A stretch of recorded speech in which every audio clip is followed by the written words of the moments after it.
Hello friends, welcome to my channel the learning hub. देखो जो मैंने चैनल को प्रथम थर विजिट करते निश्चित भाव में सब्सक्राइब करनी पाखर बेल बटन को प्रेस करनी जहाँफल कि वीडियो प्रथम नोटिफिकेशन आपन पाखे पहुँच पार। चैनल टी जब सर्ट्स आसूना द लर्निंग हब फॉर ओटेड मारंतु निश्चित भाव में शो कर से प्लेलिस्ट को गले आप निश्चित भाव में आम क्लास गुड़िक करेंगे। देखो आम 2019 आम क्वेश्चन डिस्कसन करूँ अलरेडी 15टा क्वेश्चन आम डिस्कसन करदे आउ 15टा थिला तो पार्ट 2 आज आम डिस्कसन करवा। ठीक अच्छे तो प्रथम क्वेश्चन देखो से कौन कही ना dash is when all students regardless of any challenge they may have are placed in age appropriate general education classes that are in their own neighborhood schools to receive high quality instruction, intervention and supports that enable them to meet success in the core curriculum। से कौच जिते बेले सबू छात्र सेमानंकर थिबा कौनसी अक्षमता निर्विशेष उपयुक्त बयस हिसाब से सेमानंकर पाख विद्यालय गुड़िकर थिबा साधारण शिक्षण श्रेणीगृह को जाई उच्च मानर सूचना हस्तक्षेप और सहायता पाई थांती जहाँ से पाठ्यक्रम सफलता दे थाए ताको कौन कहुए यूनिवर्सल एजुकेशन सामग्रिक शिक्षा ना इनक्लूसिव एजुकेशन अंतर्निवेशी शिक्षा ना एक्सक्लूसिव ना वैल्यू एजुकेशन। तो आपण मैंने जानते ये क्वेश्चन को इनडायरेक्टली देसी तो आम जानी कौन जे आम जानी कौन से अक्षमता थी पिला बा भिन्नक्षम शिक्षार्थी हूँ जेकोसी वर्गर पिला हूँ तो सी पाख विद्यालय रे समस्ते एकाठी मिलमिशि पढ़ा आपणकर कौन कहुए इनक्लूसिव एजुकेशन। तो ये से इनक्लूसिव एजुकेशन कथा ही देती किंतु लैंग्वेज को एमती इनडायरेक्टली आपको एमती लिखिकी पचारि तेणु राइट आंसर कौन हो इनक्लूसिव एजुकेशन बा अंतर्निवेशी शिक्षा। तो नेक्स्ट को आम जा देखो नेक्स्ट क्वेश्चन कहला 17 number under project integrated education for the disabled PIED अर्थात से कौन भिन्नक्षम भिन्नक्षम समावेशी शिक्षा क्षेत्र में क्योंटी ठीक अटे 4टी ऑप्शन देती तो से कौन भिन्नक्षम पिला समावेशी शिक्षा क्षेत्र में क्योंटी ठीक अटे। प्रथमत कहला all the schools in the area are expected to enroll children with disabilities कहला अंचल में समस्त विद्यालय गुड़िक भिन्नक्षम पिला नाम लिखाइब ना भिन्नक्षम पिला नाम लिखाइवाई विद्यालय चयन होता ना विशेष आवश्यकता थी पिला विशेष विद्यालय स्थापित होती ना एक निर्दिष्ट मंडल विद्यालय गुड़िक स्वेच्छाकृत भाव में स्वल्प मूल्य विशेष आवश्यकता थिबा पिला मानकु सीट दब। तेणु ये राइट आंसर आपंकर कौन हो ऑप्शन नंबर 1 जे माने तार पिलाटीर तार जो एरिया रही तार जो निज अंचल रही सेठी जो विद्यालय अच्छी सेठी ही से विद्यालय गुड़िक ही भिन्नक्षम पिला नाम लिखाइब। तो यहाँ ही हूँ ठीक जोटा कि आपको कही PIED under project integrated education for the disabled. ठीक अच्छे तो यार राइट आंसर कौन हम ऑप्शन नंबर 1 जो अंचल में समस्त विद्यालय गुड़िक भिन्नक्षम पिला नाम लिखाइब। तो नेक्स्ट क्वेश्चन को आम जी देखो 18 नंबर तो 18 नंबर कहला in a school that follows dash the school sorry देखो कहला in a school that follows dash the school and classroom operate on the premise that students with disabilities are as fundamentally competent as students without disabilities कौच क्यों प्रकार विद्यालय और श्रेणी गृह यही नियम चली था कि भिन्नक्षम पिला माने भिन्नक्षम होई नथिबा पिला मानक सहित समान भाव में प्रतियोगितामूलक होता अर्थात से कौच क्यों प्रकार एजुकेशन रे उभय आपणकर विद्यालय आ क्लासरूम यही नियम चलती कौ नियम ना आपणकर भिन्नक्षम पिला विथ आपणकर जो मैंने अण भिन्नक्षम था तो से सहित सबु क्षेत्र में सामान होता तो यहाँ कौ एजुकेशन रे मना जाए तो आपणकर इनक्लूसिव एजुकेशन। ठीक अच्छे तो इनक्लूसिव एजुकेशन आम पढ़ी जोटि कि भिन्नक्षम पिला तार साधारण विद्यालय तार निकटस्थ घर पाख विद्यालय पढ़े एवं सेठी कौन ना सेठी जमती कि अण भिन्नक्षम पिला माने थांती सबु क्षेत्र में जमती सामान सुजोग दि जाऊँ अंशग्रहण में सेमती भिन्नक्षम पिला भी सेठी सुजोग दि जाए। तेणु राइट आंसर जो आपनकर इनक्लूसिव एजुकेशन। तापर नेक्स्ट क्वेश्चन आसला देखो कहला in which one this is also defined as assessment for learning. तो मैं आपको असेसमेंट इभालुएशन थ्योरी अलरेडी करे जो मैंने से कॉन्सेप्ट देखी ना जाकि प्लेलिस्ट को जाए देखिपारे। तो से कौन कौन देखो कहला एमानक मध्यरु केउंटी को शिक्षा पाई मूल्यांकन कहुए curriculum centred learner centred teacher centred ना सब्जेक्ट सेंटर्ड। तो असेसमेंट फॉर लर्निंग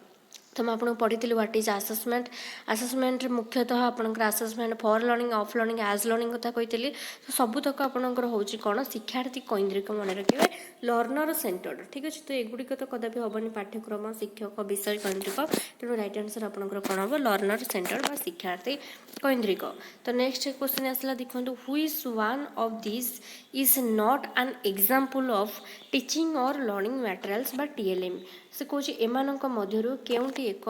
शिक्षण उपकरणर उदाहरण नुहे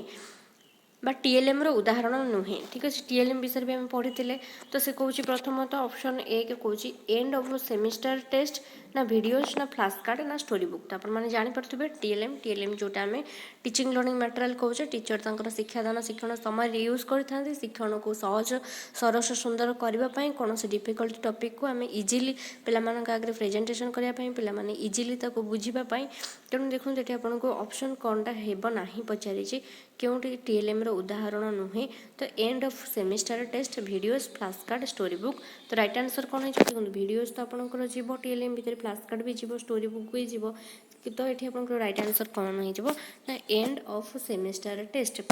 तो सेमिस्टर टेस्टा गोटे टीएलएम नुहे ठीक अच्छे तो आपने जापे आपने इजिली आपको माने आउट कर तो यार राइट आंसर हम एंड ऑफ सेमिस्टर टेस्ट तो यहाँ गोटे टीएलएम नुहे तापर नेक्स्ट क्वेश्चन को आम जा देखूँ कहला which approach is more likely than others to expose learners to real life issues, help them develop skills that are transferable to the real world, increase the relevance of the curriculum and allow students to be creative and innovative as the learning से कुछ क्यों शिक्षण पद्धति शिक्षार्थी मानक real life वास्तव दुनिया परिस्थिति सहित अधिक सुगम्य करे वास्तव दुनिया को हस्तांतरित हो पारुथबा दक्षता वृद्धि करिबारे सहाय्य करे पाठ्यक्रम अनुकूलता बढ़ाए पिलामानंकर सृजनशील अभिनव हेबार अनुमति दिए तो क्यों पद्धति कहला प्रोब्लेम बेस्ड ना लर्नर सेंटर्ड ना कंटेंट बेस्ड ना करिकुलम देखो करिकुलम बेस्ड हेनी कि कंटेंट बेस्ड तो हेनी ये आपंकर शिक्षार्थी केन्द्रिक हेबना ये आपंकर चारिटा ऑप्शन भितर बेस्ट आंसर हम आपंकर प्रोब्लेम बेस्ड लर्निंग समस्या समाधान जोटा रही शिक्षा बा समस्या उपर पर्यवेसित जो शिक्षा आम जब पे दौचे प्राक्टिकल लाइफ रे कौन समस्या रही क्योंकि आम जहाँ पढ़ुचे क्योंकि से रियल लाइफ रे यूज करुँच केमी रियल लाइफ प्रोब्लेम को सॉल्व करिबारे यूज करुँच तो से मैंने बेसी वास्तव दुनिया परिस्थिति सहित से बेसी अटैच्ड हुआ ठीक अच्छे तेणु ये राइट आंसर कौन हो ऑप्शन नंबर 1 जे प्रोब्लेम बेस्ड लर्निंग तापर नेक्स्ट क्वेश्चन को आम जा देखूँ कहला dash is a generic term use to describe the resource teacher use to deliver instruction and support student learning and increase student success कहला संबल शिक्षक माने सूचना देई छात्र मानकर शिक्षा को सहायता करने एवं छात्र मानकर सफलता बढ़ाइबा को कौन कह जाए रिसोर्स टीचर बेसिकली आपणकर कौन ना स्पेशल चिल्ड्रेन मानक पई नियुक्त होइथांती तो से कहूँ जे संबल शिक्षक माने कौन यूज करिथांती जे माने छात्र मानकर शिक्षा को सहायता करने सफलता को बढ़ाइबा क्लासरूम रे कौन यूज करते टीचर माने करिकुलम ना टीचिंग लर्निंग मटेरियल ना सिलेबस ना असेसमेंट तो राइट आंसर कौन हो आपंकर टीएलएम जोटा टीचिंग लर्निंग मटेरियल टीचर माने यूज करते जे पिला मानकर शिक्षा जमती बहुत इजिली से बुझंतु तो शिक्षा को सहायता करने सफलता बढ़ाई टीचर ये टीएलएम यूज करते तो राइट आंसर कौन हो टीचिंग लर्निंग मटेरियल तो नेक्स्ट क्वेश्चन को आम जा देखो 23 नंबर कहला which one of the following is not an advantage of a learner centred approach एमानक मध्यरु केउंटी शिक्षार्थी केन्द्रिक पद्धतिर एक फायदा नुहे ऑप्शन 1 कहला ये इम्प्रूव्स पार्टिसिपेशन यह अंशग्रहण बढ़ाए ये फैसिलिटेट पर्सनलाइज्ड लर्निंग यह व्यक्तिगत शिक्षा प्रोत्साहित करे ना ये फोस्टर्स कोलाबोरेटिव लर्निंग यह सहायक शिक्षा को प्रोत्साहित करे ना it is not labour intensive for the teacher यह शिक्षकों अधिक परिश्रम कारक नुहे तो आपने जानते सॉरी लर्नर सेंटर्ड मेथड बा चाइल्ड सेंटर्ड मेथड ऑप्शन 1 हम अंशग्रहण को बढ़ाए व्यक्तिगत शिक्षा को प्रोत्साहित करे हम सहायक शिक्षा को प्रोत्साहित करे हम किंतु ये गोटे नेगेटिव टर्म देछि जे it is not labour intensive for the teacher तेणु यहाँ हम ना तेणु राइट आंसर कौन हो ऑप्शन नंबर 4 तो नेक्स्ट क्वेश्चन को आम जा देखो in which one of this is the focus on strength ability and needs of the learner ध्यान on knowing learning deficit of the learner कहले एमानक मध्यरु केउथिरे शिक्षार्थीर शिक्षण असुविधा जानिबा बदଳରେ शिक्षार्थीर शक्ति दक्षता और आवश्यकता गुड़िक उपर अधिक ध्यान दि जाए तो केउथिरे देखंतु curriculum centred learner centre teacher centred ना सब्जेक्ट सेंटर तो केउथिरे आपनकर बेसी शिक्षार्थी मानकर तांकर शक्ति आवश्यकता दक्षता या ऊपर बेसी गुरुत्व दि जाए एटा आमे बहुत थोड़ा डिस्कशन करिचे एटा आपनकर कोन हे जीवन ना लर्नर सेंटर्ड हे जीवन राइट आंसर तो ऑप्शन नंबर 2 लर्नर सेंटर्ड कारण आमे पढितले शिक्षार्थी केंद्रीय पद्धति रे शिक्षार्थी होचंदी मुख्य तांकर दक्षता तांकर आवश्यकता तांकर रुचि तांकर आग्रह ऊपर एटी गुरुत्व दि जाए तेणु राइट आंसर हम लर्नर सेंटर्ड तो नेक्स्ट क्वेश्चन का आमे छिबा देखो 25th number dash is A form of questioning which may have more than one correct answer or more than one way of expressing the correct answer केउटी प्रश्न करिवार एक उपाय जो गोटे रु अधिक ठीक उत्तर थाए बा ठीक उत्तर देवार एक रु अधिक उपाय थाए तो यहाँ को आप पढ़ु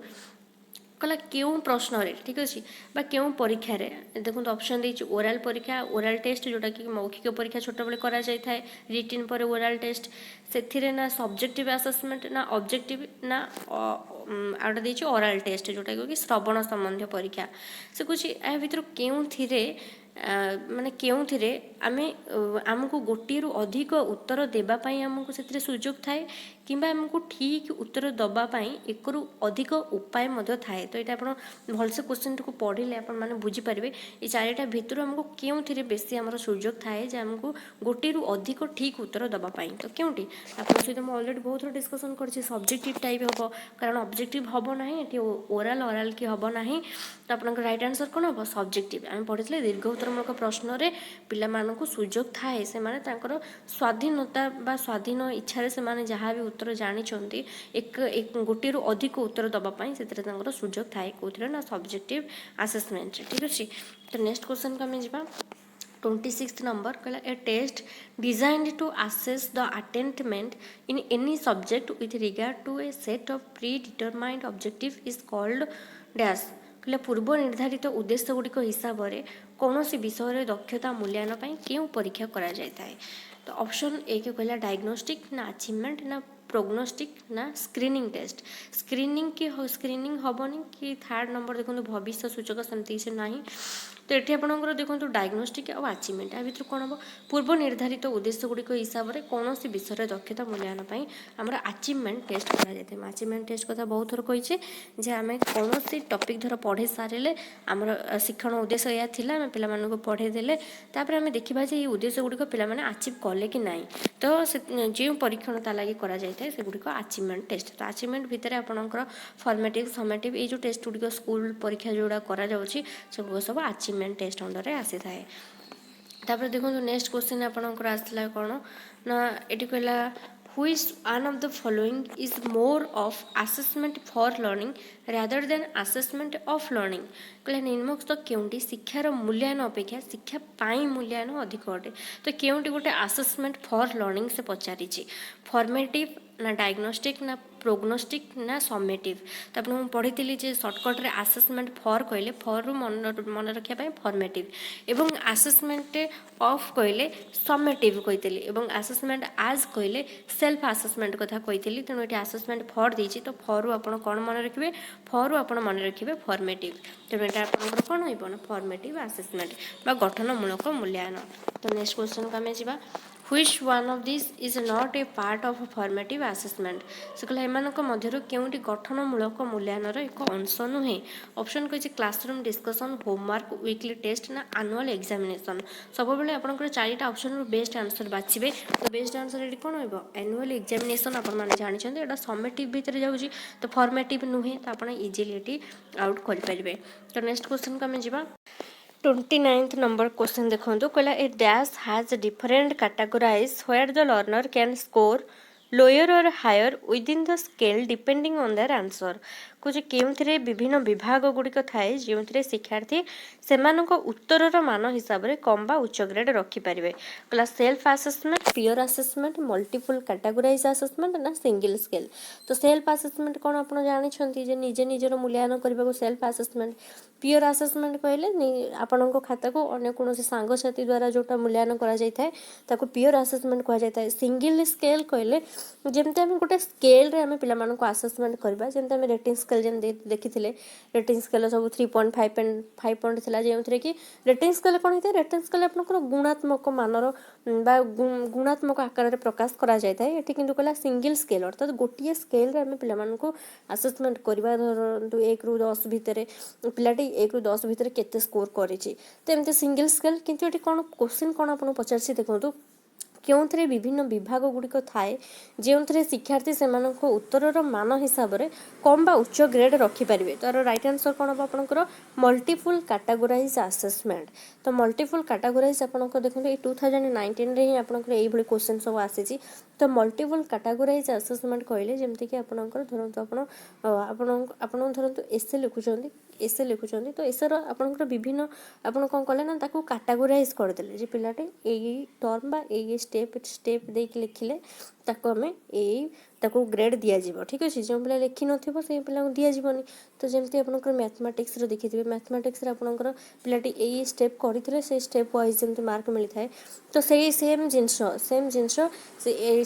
ही आपंकर मल्टीपल कैटेगोराइज आसेसमेंट आसो जे ये आम कैटेगोराइज कर दे था। तो सही अनुसार आम पिलाटी तार जहाँ से उत्तर लिखि से अनुजाई कम बा उच्च ग्रेड माने दिज्व। ठीक अच्छे तो राइट आंसर कौन हम आपंकर मल्टीपल कैटेगोराइज आसेसमेंट। एवं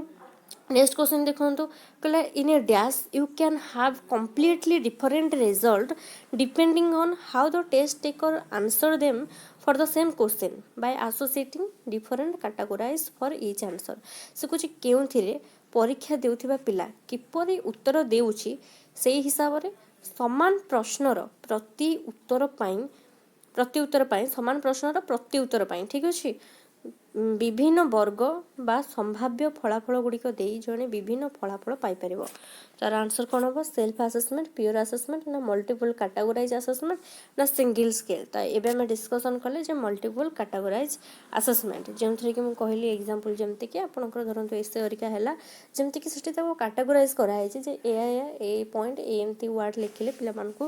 ए मार्क मिलिबो। तो से गुड़िक सब आपंकर मल्टीपल कैटेगोराइज आसेसमेंट भितर ही आसो कारण गुड़िक तो हेनी। तो ये थी आपंकर 15टा क्वेश्चन और आपको जदि वीडियो गुड़िक आपंपाई हेल्पफुल होता है क्लास गुड़िक निश्चित भाव में लाइक करेंगे सब्सक्राइब करेंगे जो मैंने प्रथम थर विजिट करते बेल बटन को प्रेस करना जहाँफल कि ये वीडियो आपन पाखे प्रथम पहुँची पार और आउ जहाँ डाउट रही है आप कमेंट सेक्शन में कि टेलीग्राम में मत पचारि पारे।